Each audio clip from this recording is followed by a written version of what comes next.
भनेको त्यो लिडरसिप प्रतिको पार्टी प्रतिको त्यसको इमेज सबै कुराहरू हो रहेछ नि त। अनि पार्टीको मेम्बर भनेको को हो? हामी 8 लाख क्रियाशील होइन, 28, 26, 27 लाख भोट पाएको होइन।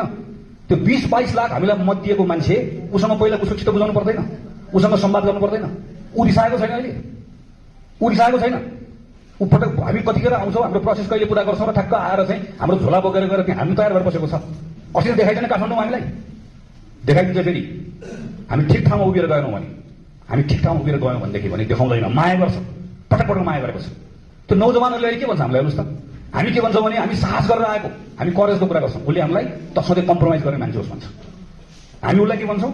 हामी पर्पसको लागि लडेर आएको भन्छौँ। उसले हामीलाई के भन्छ त? पावरको लागि जे पनि गर्छ, कहिले माओवादीमा कहिले एमालेमा जहाँ पनि मिल्छ भनेर भन्छ हामीलाई।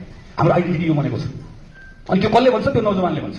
त्यो नौजवानले भनेको कुरा नहेपौँ त्यो नौजवानलाई, त्यसको बाआमाले मान्छ। अहिले हामीले काठमाडौँमा देखेका छन्, मान्छ अहिले, सुन्छ अहिले, पहिलाको जस्तो छैन। कहीँ बाआमाले भनेका छन्, कहीँ केटाकेटीले भन्दैछन्। उनीहरू हाम्रो बारेमा यही कुरा भनिरहेका छन्, हामीसँग रिसाएका छन्। उनको हक पनि छ।